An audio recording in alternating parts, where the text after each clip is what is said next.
and there is still work going on to try and see what we can do in the last few hours of the window. So while there's time, there's hope. So as we speak on Friday morning, you're not closed for business in or out? No, I don't think we'll be closed right till the end, in both ways. So there may be one or two of the younger players going out. We're looking for loans for 2 or 3 of those. So let's see what happens in the last few hours. How frustrating has the last week or the last few days of the transfer window been? Because there is a possibility that nobody comes in. Yeah, there is. I think with such short time left, it is looking difficult. I think, this window, as I said many times, has been difficult. Continues to be difficult for us. We're in a really difficult situation with the PSR situation and available funds, attracting the right players and the players that we think can make a difference. That's such a delicate spot for us. We've got to try and hit it right, and if we don't, then probably doing nothing is, as frustrating as that is probably the best option. If you have to go into the next part of the season with the squad that you have now, based on what you've just said there, will you be happy, or will you still feel that some of the needs that you've had this summer haven't been addressed and it could be a risk? Yeah, a bit of both, Razor, to be honest, a bit of both. I think there'll be a feeling that we have a good squad, and we like all the players that we have in our squad, but there is a feeling, of course, that there's a few areas of the squad that we felt we needed to strengthen. So I think we'll carry those emotions depending on what happens in the last few hours. A couple of questions about the match on Sunday. Spurs coming to St James's Park, and like you, they are unbeaten after 2 Premier League games, 4 points. What do you make of the way they've played in their opening fixtures? Yeah, very good. They continue to be a team that I like to watch. Very attractive style, very fluid, different with their fullbacks and how they play. So yeah, I'm a big fan. I think they've recruited well too. They've gone youthful, but they've signed some really talented younger players. Of course, Dominic Solanke, someone we know really well. I think he's an outstanding player. So I think they were good last year, but I think they've added quality. So I think they'll be even better this season. But you've got good recent memories of this fixture, haven't you? Who knows what way it will go on Sunday, but the 6-1 and the 4-0, they were special days for you. Great results, great performances too. Yeah, they were. I mean, two great days for us. I think last year, contrasting games against Tottenham, you had the away game that was really disappointing, and then the home game, which was equally as good the other way. I think we've always had entertaining games against them. I think the two teams that styles create those types of games. Now for us, we've got to make sure that we get on top of the details and we have the same mindset that we did last season, where our commitment to what we were trying to do was excellent. We were really ruthless and efficient on the day with the chances that came. We took them, and we look back fondly, but of course that counts for nothing in this one. Thanks, Matthew. Nick? Eddie, just on Kieran Trippier announced his international retirement, obviously on Friday. A player you've managed for a lot of years now. What do you make of that decision? And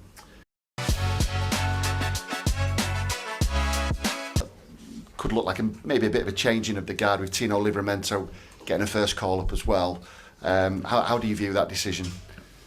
Well, if it was right for Kieran, that's the most important thing, and he's no doubt thought long and hard about his decision, and we back it totally. I think it's a time for celebration, really, of what he achieved for England, what he did. The early part of his England career I was watching from afar and really proud, because the player that I knew from signing him at Burnley had developed into a full international and an outstanding player at various World Cups and European Championships. So was really proud to see how he'd taken his career to that level, and then of course latterly starting to work with him again, saw the qualities, and he continued to excel on the international scene. So I think he should be really proud of everything that he's done, and look back with some really great memories. Sure. You described your players as ruthless going back to April and that 4-0 victory against Tottenham. No doubt you're looking for the same performance on Sunday.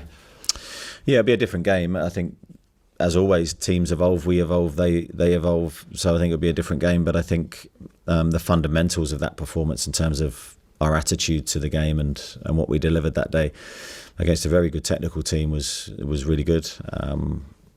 So yeah, you don't always get everything going in your favour as it did that day. We scored 2 really quick goals which changed the momentum of the match. But Tottenham in that game showed their qualities and showed their technical deliveries of a really high level. So we're going to have to be, it goes without saying in the Premier League, but we have to be at our very best to win. Cheers. Thanks, Nick. Andy? Well, Neddy, there was a lot of talk after Wednesday night, after the League Cup, about the format of the draw. I just wondered if you had any thoughts on that as well, given the, do we call it seedings these days or not? It's really interesting because I had no idea what was going on. Like a lot of us, I think. Yeah, but I didn't even know that there was a change. So I only saw, I was with Lee after the game. Lee can vouch for this. We just caught the very tail end of the draw and saw our draw. But I didn't know what had happened initially. Just moving on to another player, Sandro Tonali. Obviously, you've talked about the players' support for him. We'll come back to that in a second. But the fans' support, you saw that at the end. I'm told that War Flags are going to be doing a little bit in support of him. Obviously, his first home game back for 316 days, I think it is. I just wondered what you thought ahead of Sunday and a potential show of support like that for him. Yeah, I mean, I said after the game I was so pleased to see the number of Italian flags, that obviously in support of Sandro, and you could feel the warmth from the away fans towards him, and you could feel the genuine love and affection. And also, I think that the key thing here is you could see the outpouring of emotion from Sandro to the supporters at the end of the game. And I think that's just quite rare to see these days when players get emotional. But for Sandro, there would have been a huge release on Wednesday. He would have been bottling a lot of things up, which you have to. You have to conduct yourself in a certain way day to day. But he would have loved being back on the football pitch. You've talked about how the players have shown support for him over the last 10 months or so. Can you kind of give us any examples of how they've shown support? I know Sandro referenced Bruno, referenced Joe Linton as well. Have you witnessed any kind of shows of support for him? Yes, I have, and I've witnessed lots of things, which has been great to see, from the group coming together and sort of supporting someone in a really difficult moment. I always think that's inspiring.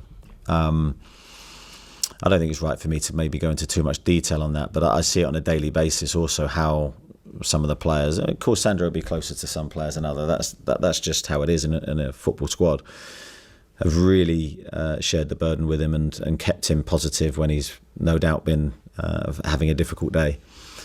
So we've seen all that first at hand, and that's the beauty of being in a team sport. You're not isolated, you're not alone, and that's been vital for Sandro. I ask you this at the end of every transfer window, but how delighted are you to see the back of this one in particular, given everything that's happening? I just wonder, what lessons do you think that Newcastle as a club can learn from this window being difficult, in your words? Well, I think the emergence of PSR as sort of, I don't think it, for a lot of football clubs, and we're not alone in that, I think the actual workings of the window's totally changed. But I think it took time for everyone to realise how that would change, and certainly for me as the manager, it's when you're spending 90% of your time on the training pitch with the players, and then to this new dynamic to totally throw everything that you're doing and change the way you're recruiting players is a big shift. So I think through time, people, and if the rules remain the same, will get used to that. But it's obviously a change for us, but it's of course a change for everybody, media, supporters, because transfer business and under its current format will never be the same again. Just one on Spurs on Sunday. You talk about the kind of fundamentals of Newcastle United not changing. One of those fundamentals is obviously the intensity, the high intensity. How do you get that intensity, that level of intensity that you showed at times last season at St James's Park, back this season and back on Sunday, do you think? Yeah, I think it's something you have to protect and work towards every single day, because it's the players can't just turn up and perform that way in isolation. So it's something we hone and work on continuously. It is related, of course, to our fitness, you have to be really, really super fit to deliver that style of play for 90 minutes. So that's something I think we're working towards. It. I've said it's no secret. We've got a group of players that probably aren't at their absolute optimum fitness-wise. I think the international break, providing that those players that are a little bit short of where they need to be stay with us. If they don't, then we're under no control of that.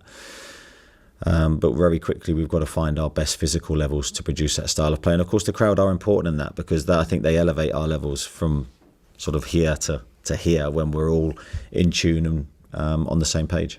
Just very, very finally, away from football, a Newcastle United fan called Matty Smith is doing ultra marathons between every single Premier League club. I think it's something like 800 miles over the course of 26 days. He finishes at St James's Park today. It's all in aid of suicide prevention. I just wondered what you, kind of as a Newcastle United manager, made of such a feat and obviously such a cause as well. Well, yeah, I mean, that's an incredible feat by the sound of it. You'd have to repeat it for me to fully understand it. But that sounds like a lot of partners going, no, we don't want to support that. We do, altogether, and we want to find the right solutions, but they've got to be the right solutions. I think the worst thing we can do is bring the wrong players into the football club. That would harm us for a long time. So it's always about the right players. And if you can't find the right players, then probably best to do nothing. Your focus is this club, but when you look at, say, clubs like West Ham and Brighton, the business they've been doing and how they are going to be pushing around where you want to be, is that a concern for you if it doesn't go your way today?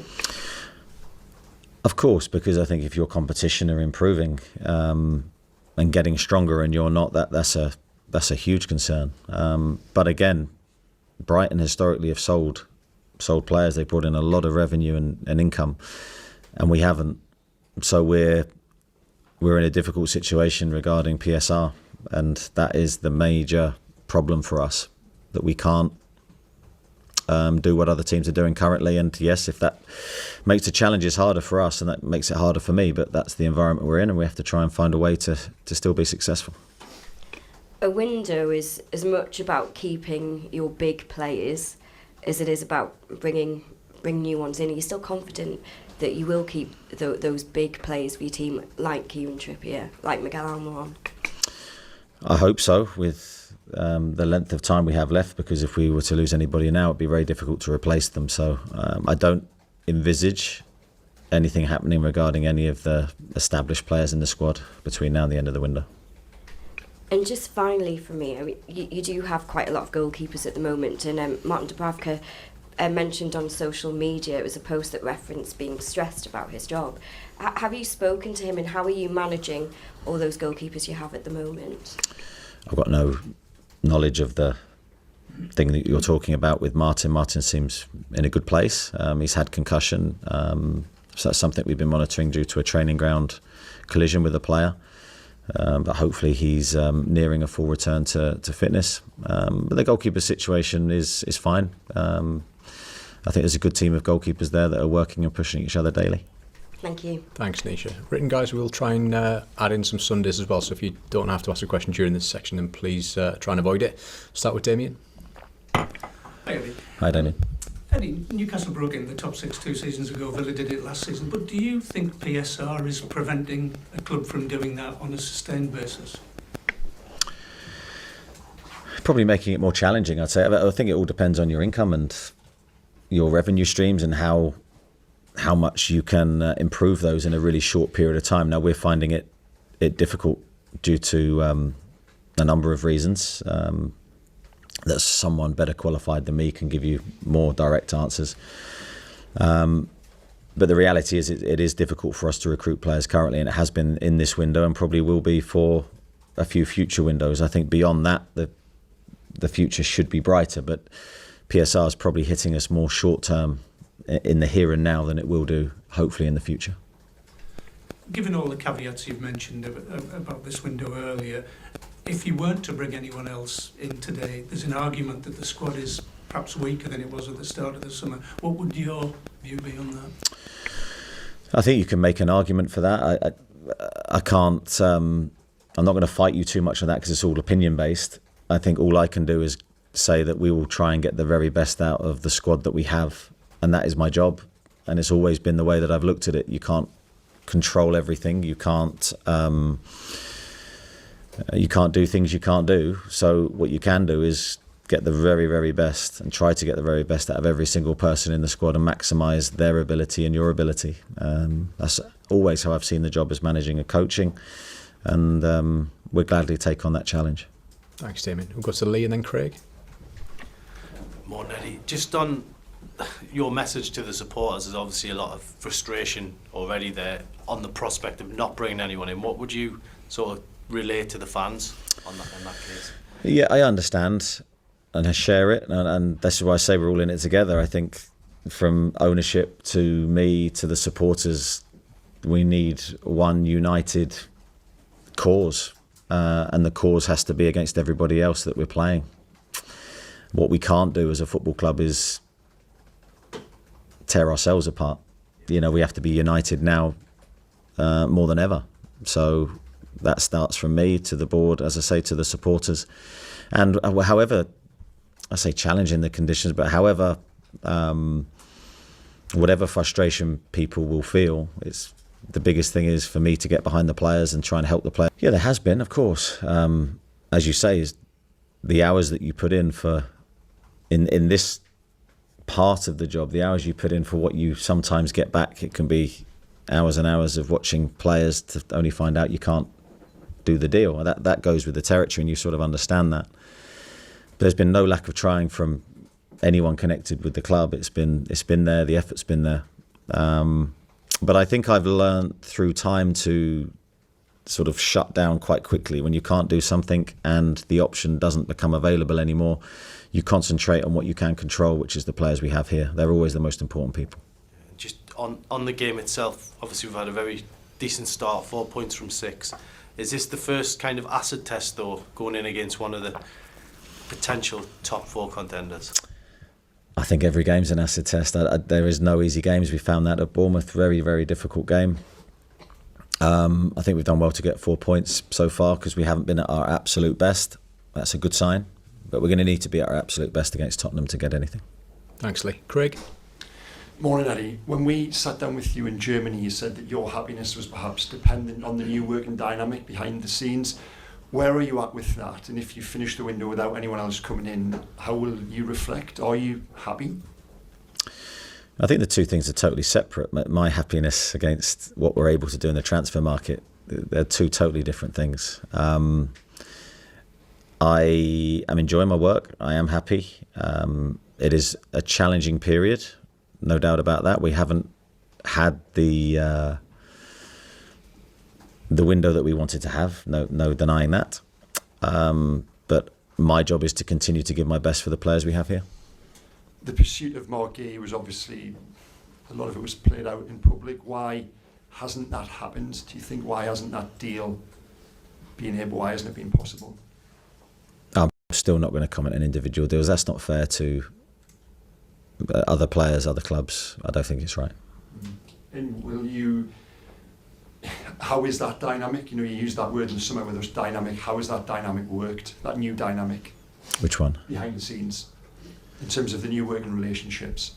Yeah, I mean, look, we're working well, and in respect to our relationships, and I think that's fine. There's no issues there. Of course, turning that into transfers, that's. I think I've said all summer that I'm not involved in negotiations of players. That is separate to me. So hopefully I've answered your question. Thanks, Craig. Got to Chris and then Luke. Morning, Eddie. I know you said you don't want to talk about individuals, but there's been a lot of talk about one specific player. Has it all been a case of just one player you've been looking at, or have there been alternatives that you've tried to sign? Without going into the individual situation here, we've tried to sign several players. Yes, never been about one player. It can never be about one player, because as soon as you're in that position, then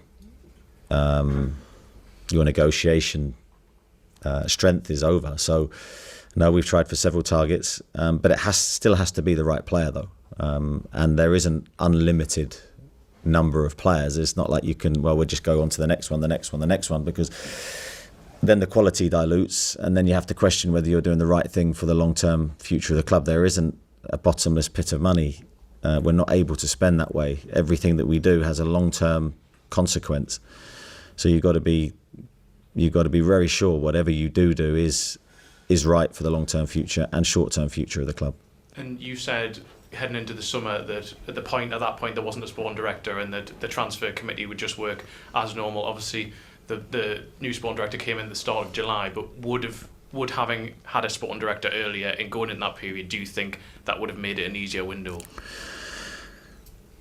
Yeah, you can't deal in hypotheticals. Possibly yes, but we just have to deal with the reality of what it was. Thanks, Chris. Luke? Sometimes there are difficult press conferences as Newcastle United manager, and this is probably one of them.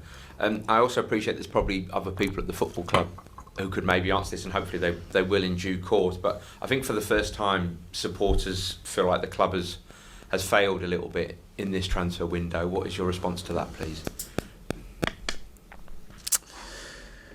Yeah, look, I can't. I'm not going to sit here and go, "Oh, it's been a brilliant transfer window for us." I think everyone would look at me and think, "I'm not sure he's telling the truth." And I do try as far as I can to tell the truth, but it's not been through the want of trying from anybody's perspective. And I think for me to sit here and say that would be totally wrong as well. Everyone has tried really, really hard to improve the squad, to make sure we've got a chance of success. And I don't want to repeat myself to previous questions either, but you'll understand it has to be the right player at the right price. We could easily be sitting here with 4 or 5 signings, but if they're all the wrong players, that doesn't do anyone any favours either. So it is a difficult balance, and yes, it's been a tough window, and if it remains the same now, we'll crack on regardless and try and have a great season while learning the lessons of what's happened. I think one of the other bottomless pit of names, I will say that at the same time, but there wouldn't be for any other club in our position. There's probably 4 or 5 players that you go through, and once you get to the end of that, you're then going, is this player of sufficient quality?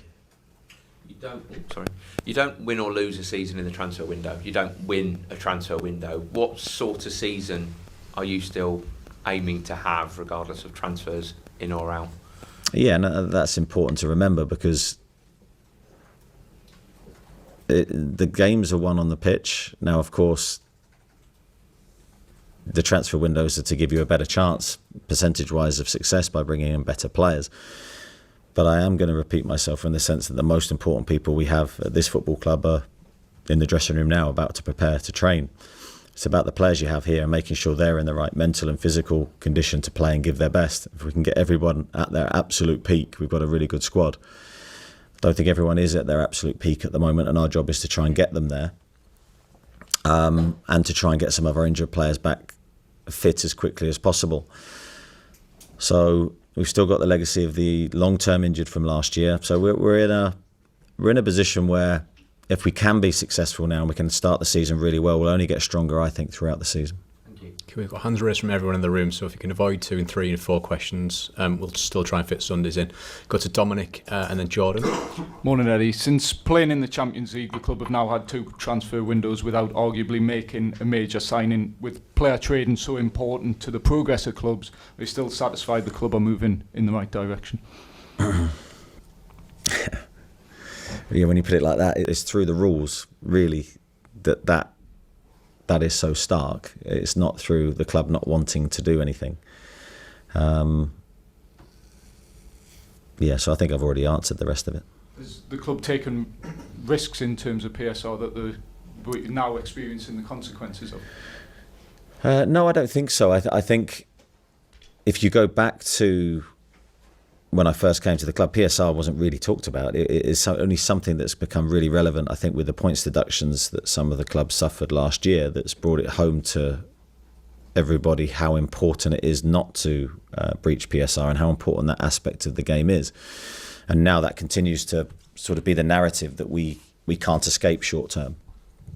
So what can we do with that situation? We have to be very, very smart with what we do. We have to be very careful with what we do right now, because for future windows, we could be hamstrung if we make the wrong decision. So there's a lot that goes into it. It's not as clear as maybe everyone thinks it is. Okay, Jordan. Hi Eddie, you'd mentioned the PSR situation, but were the club able to commit a substantial amount of money to sign a player this summer? Yes, but it had to be absolutely the right player. And of course, the more the window's gone on, the right player becomes very hard to find. But you've also got to understand that with that decision impacts future windows, and it impacts our PSR situation drastically. So I think you'll understand the importance of every decision that you're making, and if you're not absolutely certain on this being the right direction to take, you can't take it, and you'll have to make that decision another day. And just on the squad as a whole, do you feel you're in a stronger position than you were 12 months ago, or do you feel like you've fell short on that department? No, I'm going to be positive. If we can get some of the injured players back that we have, even currently, I think the squad's in a really good position. Now that's a big if, because those players aren't back yet, and we've just lost Joe Willock, who's a massive player and someone that we thought we did have back. So it's an ever-changing situation, but I do back the players that we have, and my message is we need a united football club on every front. I'm not going to go away from that, and that's everyone. That's you guys as well, please, because it makes such a difference. The narrative can't be that we're in a difficult situation. The season's just started. We've got everything to achieve. Thanks, Jordan. Go to Mark and then Ian. Eddie, you mentioned about PSR and actually the transfer window changing forever. Does that mean maybe clubs need to not ask as much money as they are for certain players because the market itself is being distorted by this? Well, I think clubs will always ask for whatever they want. It's like when you're selling your own house, no one's going to dictate the price to you. You'll dictate your own price. Whether that changes through time, whether that means transfer fees will come down, it doesn't necessarily look like it. I think the market has changed, but maybe there's not the number of players moving for smaller fees, but the bigger fees seem to be as big as ever. But again, I'm not an expert on that. But it has changed, and I think it will continue to change as everyone gets to grips with PSR fully, and let's see what the future brings on that. But I think it's a changing environment. I know you don't want to talk about specific deals, but was it a case that with the target or one of your big targets that you didn't have the PSR headroom to go to that, or was it that you looked at the price that it went to and thought that's going to impact us too much over time, or was it that you just didn't have the PSR headroom to do that full stop, or did you take a longer term decision? A combination of all. Ian? My question for the Sundays, actually. Well, yeah, we'll move on then. Kieran? Sundays as well? No. Yeah, we'll come to you in a second. Kieran? Eddie, what lessons have been learned this summer? What are you talking? What subject? Because we're working under quite rigid conditions. So I don't know if there's any lessons to learn. It's more the conditions that we're working in rather than relationships. That's fine. It's more the situation that we're in. You mentioned what a right player is for you. It's a very obvious question. What does that mean in your words?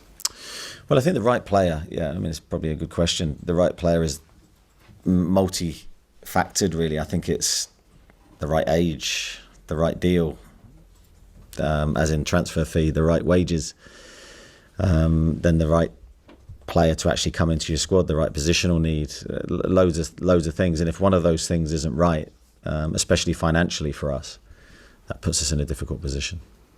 Okay, Louise? Hi, Eddie.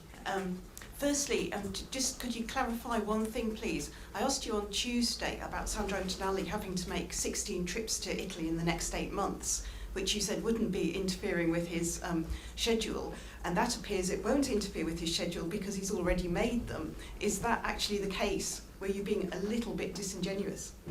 I wasn't being disingenuous at all. I'm not up to date with how many trips Sandro's made to Italy and what further trips he has to make. So has he got some more to make? I don't know. Do you know, Lee? I don't know, Louise. Simon? I've actually got another question. Have you been, obviously it's been a stressful, difficult transfer window. Have you had direct conversations with the Saudi owners, and have they sort of offered you reassurances and explanations as to why this is happening? But there's no explanations needed. The situation is based on PSR, as I've said. So I don't need an answer to that. The rules are creating that issue for us. Yep. And we're trying to work them within the conditions that the rules have set. Thanks, Louise. Simon? It's probably the most difficult press conference you've had in your time here. But another question on the transfers. 14 months ago, the PIF chairman said that the club wanted to be number one, selling the fans kind of an ambitious dream. Have the fans been sold a false dream about what's happened this summer? And how can you possibly take the club to number one if you're not getting a big signing every window? I think when PIF took the club over, and I don't want to speak for PIF because I think that's very, very difficult to do, but I think the landscape was different then to it is now. I think a lot's changed in that period of time in terms of PSR, and I don't want to keep talking about it, but I have to, because I think that's been the biggest change, the inability to spend and our need to comply within the rules or we face points deduction. So I think that's been the biggest thing for them, and I think of course that impacts the ability to progress the club as quickly as maybe they wanted to. But I don't think the dream dies necessarily, but I think it takes a lot longer. We've got to build our revenue streams. That is the biggest thing. We've got to bring more money into the football club. However we do that, through player sales, through sponsorship, through loads of various things. That's the big thing that we need to focus on now for the next probably 10 years. Whether I'm lucky enough to see any of that, who knows? But I think, so the dream's not over, it's just going to take a lot longer. One of the arguments that a fan would come back to you on that is why haven't the Saudis, with the multiple companies they own, driven sponsorships harder with their own involving their own companies? Possibly not one for you, but probably not one for me, because I could make a mistake, because I'm not fully, and you'll understand why. It's very intricate. I think there are rules in place to stop that. So there's rules everywhere to stop clubs growing as quickly as we would want to. Okay, that concludes this section. We'll have to be... Oh, sorry, Martin, yeah? Hi, Eddie. Hi. Has this been your most hands-off transfer window since you've been to the club? And if it has that been frustrating for you? Yeah, it probably has. But you'll have to understand, in the majority of the other windows, it's just been, the whole structure of the club's been very different.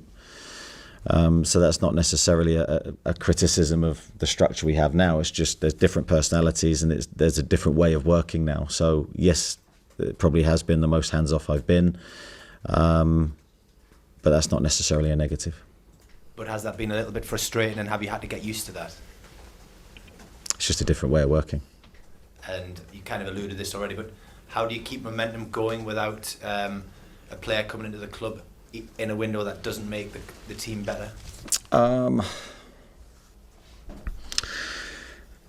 It's something I've been used to previously. As I said, my journey in coaching and management was never about recruiting players to make your team better. It was all about coaching to make your team better. That's always been my philosophy. Now I know that changes. I'm not stupid. As you get to clubs the size of Newcastle and an era when there's a lot of pressure to bring in players, but still at my core is coaching is my belief.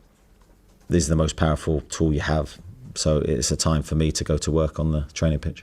And last one, you can feel there's a different mood around the city regarding the club because of this window. How is the mood amongst the players at the minute? Probably mirrors, being honest, probably mirrors the narrative created. And it's my job to shape that as in the most powerful way that I can. And what I mean by that is there's been a number of unsettled players during this window. It's not been a clear window for us in terms of just bringing players in. It's been difficult the other way as well. So I think once the window shuts, I think